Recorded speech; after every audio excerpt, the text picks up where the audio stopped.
Stay tuned only 5 to 7 minutes. सबसे पहले जो हमारे पास पार्टनरशिप एक्ट 1932 था और एक कंपनीज एक्ट 2013 था। तो जो पार्टनरशिप एक्ट था ना वो इतना ज़्यादा रिजिड था, अनलिमिटेड लाइबिलिटी थी, और कंपनीज एक्ट में चलो लिमिटेड लाइबिलिटी थी, सेपरेट लीगल एंटिटी थी, अच्छे अच्छे फीचर्स थे। तो एलएलपी एक्ट ने क्या किया, दोनों के अच्छे अच्छे फीचर्स, जितने भी अच्छे अच्छे फीचर्स थे उठा लिए और एक हाइब्रिड बन गया पूरा पूरा। ठीक है, तो इसने ना सारे कौन कौन से कैरेक्टरिस्टिक्स ले लिए, बॉडी कॉर्पोरेट, परपेचुअल सक्सेशन, मतलब पार्टनर मरे जिंदा रहे कुछ भी, लेकिन जो मेरी फर्म है ना वो नहीं बंद होगी। ठीक है, सक्सेशन चलता रहेगा। सेपरेट लीगल एंटिटी, पार्टनर अलग है, फर्म अलग है। म्यूचुअल एजेंसी, इसमें ना दोनों में अलग अलग था, पार्टनर एक्ट में और एलएलपी एक्ट में। पार्टनर एक्ट में क्या हो रहा था कि एवरी पार्टनर, सारे partner agent of the firm, firm के भी एजेंट है और agent of the other partner, जो रिप्रेजेंटेटिव है ना वो अदर पार्टनर का भी वो एजेंट है। ठीक है, तो ये ना मतलब पर्सनल लायबल है। लेकिन एलएलपी में ऐसा नहीं हो रहा था, उसमें क्या हो रहा था, every partner agent of the firm, agent of the LLP, मतलब एलएलपी का तो एजेंट है लेकिन no of the other partner of LLP. Personal liable नहीं है वो, सिर्फ फर्म ही लायबल है पर्सनल। ठीक है, तो एलएलपी एक्ट में क्या था कि 81 सेक्शन थे और 4 शेड्यूल थे। 4 शेड्यूल बहुत इंपॉर्टेंट है, आते हैं।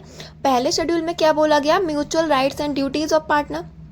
ठीक है, फिर जो सेकेंड, थर्ड और फोर्थ है ना वो कन्वर्जन से रिलेटेड था। मतलब पहला वाला जो सेकंड वाला था वो फर्म को अगर कन्वर्ट करना है एलएलपी में तो सेकंड शेड्यूल, अगर प्राइवेट कंपनी को करना है एलएलपी में कन्वर्ट तो थर्ड शेड्यूल, और अनलिस्टेड पब्लिक कंपनी, अनलिस्टेड को अगर कन्वर्ट करना है तो वो फोर्थ शेड्यूल।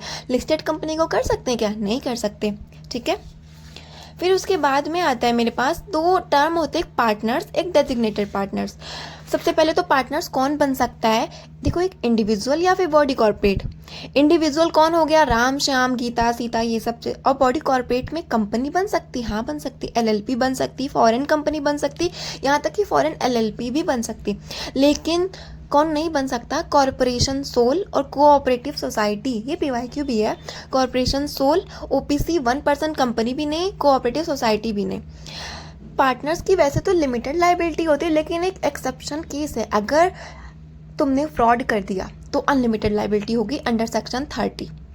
उसके बाद में आता है मेरा डीपी, मतलब डेजिग्नेटेड पार्टनर्स। तो जो पार्टनर था वो तो सारे रूल्स और ड्यूटीज़ आएंगे ही डीपी के अंडर, लेकिन कुछ एक्स्ट्रा रिस्पॉन्सिबिलिटी होती है डीपी की, कंप्लायंस मैनेजमेंट, जैसे कि जो भी कंप्लायंस वाला काम है ना वो ये देखिएगा, स्टैट्यूटरी डॉक्यूमेंट आरओसी के पास सबमिट करने पड़ते हैं हमको, वो देखने होंगे। इसमें क्या होता है, डेजिग्नेटेड पार्टनर कौन बन सकता है, एक तो इंडिविजुअल, एटलीस्ट 2 इंडिविजुअल्स बन सकते हैं डेजिग्नेटेड पार्टनर, और उसमें से एक, एटलीस्ट एक जो होगा ना वो इंडिया का रेजिडेंट होगा। वो इनकम टैक्स वाले वो रूल्स नहीं लगेंगे, लेस देन या फिर इक्वल टू 120 डेज, तो वो बन सकता है। ठीक है, अगर हमारे पास वैसे तो डेजिग्नेटेड पार्टनर बॉडी कॉर्पोरेट बन नहीं सकती, लेकिन अगर बन रही है बॉडी कॉर्पोरेट तो बॉडी कॉर्पोरेट को नॉमिनी एक अपॉइंट करना पड़ेगा। कोई तो लायबल हो ना, कुछ भी हो जाए तो उसके लिए लायबल होना चाहिए। फिर एलएलपी में फाइनेंशियल ईयर क्या होता है, वैसे तो फाइनेंशियल ईयर नॉर्मल में तो 1 अप्रैल से 31 मार्च ही चलेगा, लेकिन अगर एलएलपी इनकॉर्पोरेट हुई है, जन्म हुआ है 30 सितंबर के बाद, आफ्टर 30 सितंबर, तो क्या होता है कि अगर 1 अक्टूबर को वो हुआ ना, तो जो बीच वाला फाइनेंशियल ईयर है ना उसको छोड़ देंगे। जैसे 1 अक्टूबर 2024 को मेरी एलएलपी इनकॉर्पोरेट हुई तो हम 2025 को छोड़ देंगे, 2026 में लायबल हो गए। ठीक है, ये आ गया। फिर उसके बाद में आता है मेरा, अगर हमें इनकॉर्पोरेशन ऑफ एलएलपी है ना तो हमें कौन कौन से डॉक्यूमेंट्स वगैरह सबमिट करने पड़ते हैं।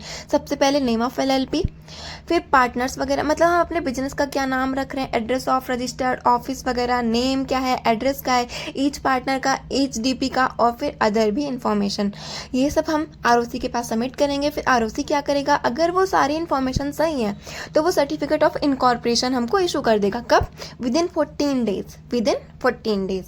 ठीक है, उसके बाद में आता है मेरा सीक्वेंस, बहुत ज़्यादा इंपॉर्टेंट, इनकॉर्पोरेट ऑफ एलएलपी का। सबसे पहले बहुत ज़्यादा इंपॉर्टेंट है, सबसे पहले डिसाइड करेंगे कौन पार्टनर है, कौन डीपीज है। ओके, उसके बाद में ऑब्टेन डीएससी। डीएससी का मतलब होता है digital signature certificate for all DPs. ठीक है। उसके बाद में रिजर्वेशन ऑफ नेम, अपना नेम रिजर्व करवाएंगे, 3 मंथ में एमसीए को बताना पड़ेगा। ऑब्टेन डीपीआईएन, जो जैसे क्या होता है कंपनी में डिन होता है ना डायरेक्टर्स का आइडेंटिफिकेशन नंबर, वैसे एलएलपी में डीपीआईएन नंबर होता है, डेजिग्नेटेड पार्टनर्स आइडेंटिफिकेशन नंबर। उसके बाद में फिलिंग वगैरह करेंगे, इनकॉर्पोरेशन फॉर्म वगैरह, हम नेम एड्रेस ईटीसी।